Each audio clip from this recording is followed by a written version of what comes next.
Geçmişte de koyduğum var ki 39 yıl burada 1980 yıl men uşul yerden бүтүп кеткем. Агрофакты бүтүп. Анан айтып отырган нерсе биз да ошо силер отурган скамейкаларда отурганбыз, силер өткөн нерсени биз андан да көп өткөнбүз, окуганбыз дегенде ал убакта Союздун мезгили билимди абдан терең берчи. Ошон үчүн мүмкүн ошонун себеби азыркы күндө мына азыркы жетип аткан даражага жеттик. Буюрса иштесеңер, мына 40 жашка чейин башыңар менен жер калып иштесеңер, мына Абдулла Ташевич бекер айткан жок. Башыңар менен жер калып иштесеңер, 40тан кийин ошол тажрыйбаңар силерге иштейт. Ушундай эми мына мен буюрса айыл чарба министри болуп да 2 жыл иштедим. Себептен жетишерлик кызмат кылып элге, журтка дегендей. Мен өзүм селекционер семенот болуп иштеп, азыркы мына бүгүнкү жолугушууга атайын келдим. Мына Абдулла Ташевич менен жарым жылдан бери таанышпыз.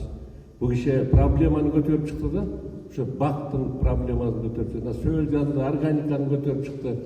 Жанагы айткандай мен да жана телеграммада, белки группасында да бармын.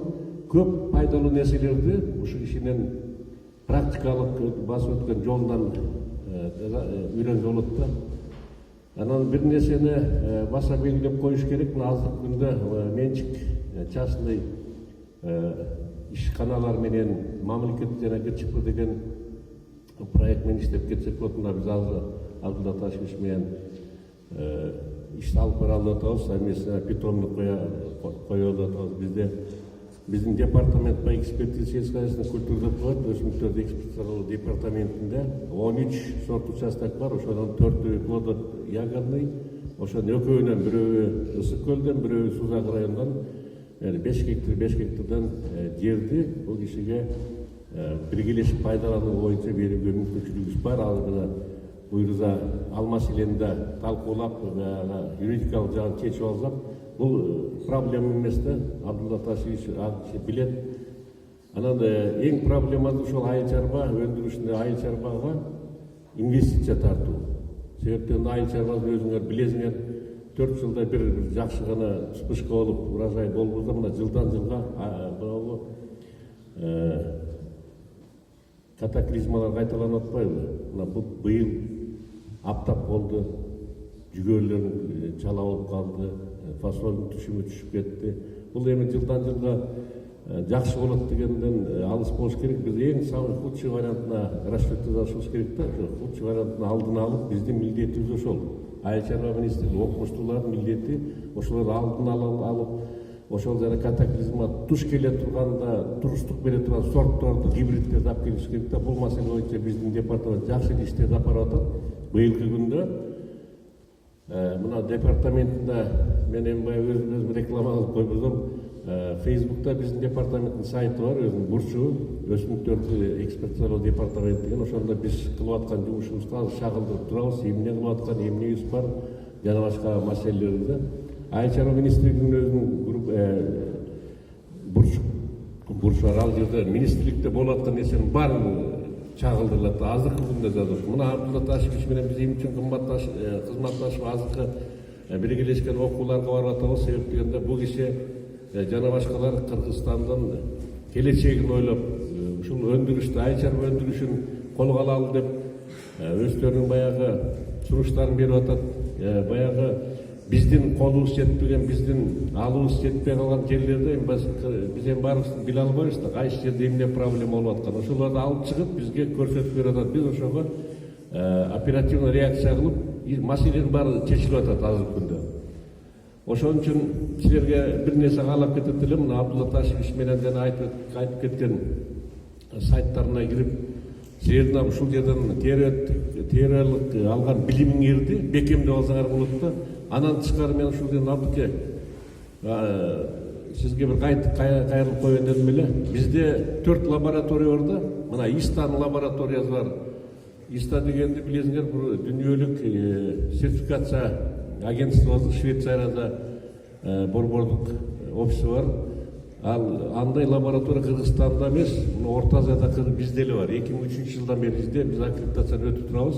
Андан тышкары генетический банк растений деген бар. 2200 өсімдіктің гендері сақталғанда үрендері сақталып тұрады. Андан башка коллекциялық бүтөндүктө мына жашылча жемишimiz плодовый ягодный өсімдіктердің бақ дарақтардың көчөттөрүбүз сактап турабыз да 50, 60, 70 жылга чейин улам жаңыртып сактап турабыз. Анткени бул келечек үчүн биздин келечекте муундар үчүн ошол биздин мындан 60-70 жылы курган, түзгөн жана сортторду биз сактап калыш керек. Анан азыркы убакта жылдан жылга огушуп атпайбы? Сорттор жаңы болуп атат. Бренд башка болуп атат, элдин каалоосу башка болуп атат, бизнес башка болуп атат.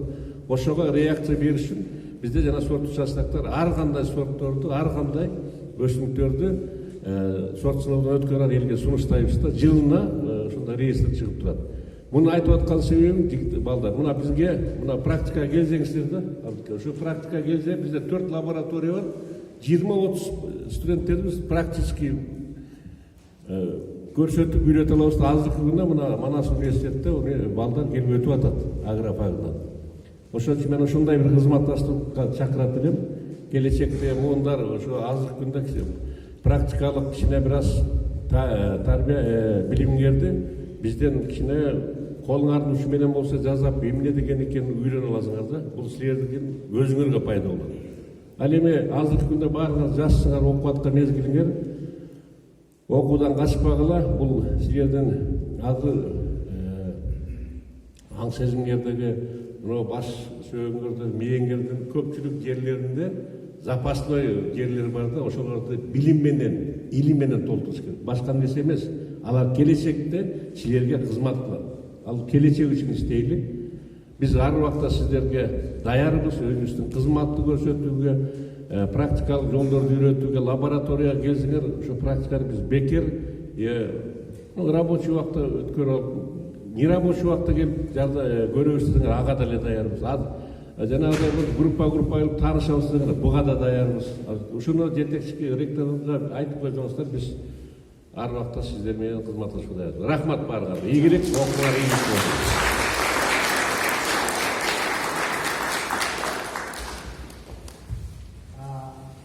Уважаемые студенты, вначале я говорил, помните, сегодня у нас знаменательное событие. А вот к нам позже присоединился начальник департамента пастбищ, да, департамент. Потом присоединился у нас начальник отдела растениеводства Дигитала. Вот он, да. И вот